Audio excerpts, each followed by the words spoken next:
Scientists just grew a miniature human spinal cord in a dish, crushed it, and watched it heal itself. And the therapy they used, it reversed paralysis in mice back in 2021. Now it's on its way to human trials. Okay, wait, a human spinal cord? Like actual human tissue? Not mouse, not pig? Actual human tissue, and not just any organoid model. This is the most advanced spinal cord injury model ever created. I feel like I hear breakthrough a lot in science news. What makes this one actually different? Three things make this genuinely new. First, it's the most realistic human spinal cord organoid ever built. It has immune cells that no previous model included. Second, they injured it and it responded like a real human injury. Third, they treated it with a therapy and it healed. That full cycle, build, break, fix, has never been done before in human spinal cord tissue. All right, I'm convinced. Walk me through the details. So this comes from Northwestern University. Researchers led by Professor Samuel Stupp took induced pluripotent stem cells, basically reprogrammed adult cells, and grew them over several months into what they call spinal cord organoids. These are miniature simplified versions of the real organ, just a few millimeters across. So it's like a tiny replica of a spinal cord? How realistic are we talking? More realistic than anything that's come before. These organoids developed actual neurons, astrocytes. Those are the support cells in your nervous system. And here's the big first. Stupp's team was the first to add microglia to a human spinal cord organoid. Microglia are the immune cells of the central nervous system. Why does that matter so much? Because when you injure your spinal cord, it's not just about severed nerves. Your immune system goes haywire. Inflammation cascades, cells die, and your body forms what's called a glial scar, this dense wall of scar tissue that physically blocks any nerve from regrowing. Without microglia in your model, you're missing half the story. So they built this organoid with immune cells and then they hurt it? They hurt it two different ways. Some organoids they cut with a scalpel to simulate a laceration injury, like a surgical wound. Others they compress to simulate a contusion injury, the kind you'd get in a car crash or a bad fall. That's kind of brutal but also brilliant. What happened? Both injuries triggered the same cascade you'd see in a real human spinal cord injury, cell death, inflammation. And that dreaded glial scar formed, complete with densely packed astrocytes and the production of chondroitin sulfate proteoglycans, molecules your nervous system pumps out in response to injury and disease. So this tiny lab-grown spinal cord is behaving like the real thing when it gets hurt. That alone seems like a huge deal for research. It is, but here's where it gets really exciting. They treated these injured organoids with something called dancing molecules. This is a therapy Stubbs lab invented back in 2021. Dancing molecules, that sounds like a children's show, not cutting-edge neuroscience. Ha! The name actually describes what the molecules do. So imagine you inject a liquid into the injury site. It immediately gels into a network of nanofibers that mimic the extracellular matrix. That's the scaffolding that normally surrounds your spinal cord cells. But the key innovation is that the molecules within these nanofibers are constantly moving, constantly dancing. And that matters Because your cells and their receptors are also in constant motion. As Stupp put it, if the molecules are sluggish, they might never make contact with the cells they need to talk to. But if they're moving rapidly, they bump into those receptors far more often. More contact means more signaling means more healing. that's such an elegant concept. So what happened when they put the dancing molecules on the injured organoids? Two major things. First, they saw significant outgrowth of neurites. Those are the long extensions of neurons that connect cells to one another. The nerves were reaching out and trying to reconnect. Second, the glial scar, that impenetrable wall of scar tissue, faded dramatically. It became, in Stupp's words, barely detectable. Barely detectable.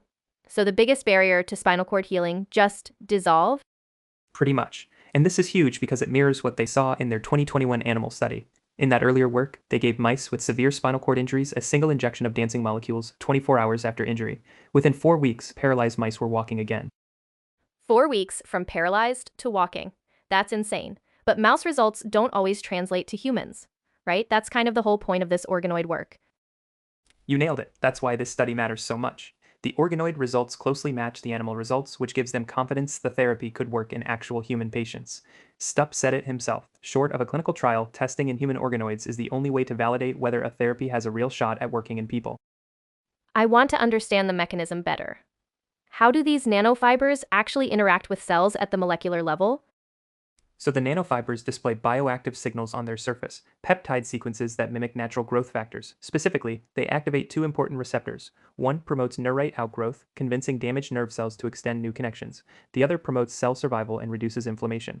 The dancing motion ensures these peptide signals encounter their target receptors much more frequently than static molecules would. So it's not just one signal, it's two working together. Growth and protection simultaneously. Regrow the nerves while calming the inflammatory storm that caused the damage. And because the nanofibers biodegrade over time, they dissolve naturally. You don't need a second surgery to remove anything. One injection, and the material does its work and disappears. Where does this stand in terms of actually getting to patients? The dancing molecules therapy recently received an orphan drug designation from the FDA. That's a significant regulatory milestone. It means the FDA recognizes this as a treatment for a rare condition and gives the developers special incentives to bring it to market faster. We're talking potential tax credits, reduced fees, and 7 years of market exclusivity if approved. How many people are living with spinal cord injuries right now? In the United States alone, roughly 300,000 people are living with spinal cord injuries, and about 18,000 new cases happen every year. Globally, it's estimated at 250,000 to 500,000 new injuries annually. And right now, there is no cure. Once that glial scar forms, conventional medicine basically says that's it. So this could genuinely change hundreds of thousands of lives. But I have to ask, what are the limitations?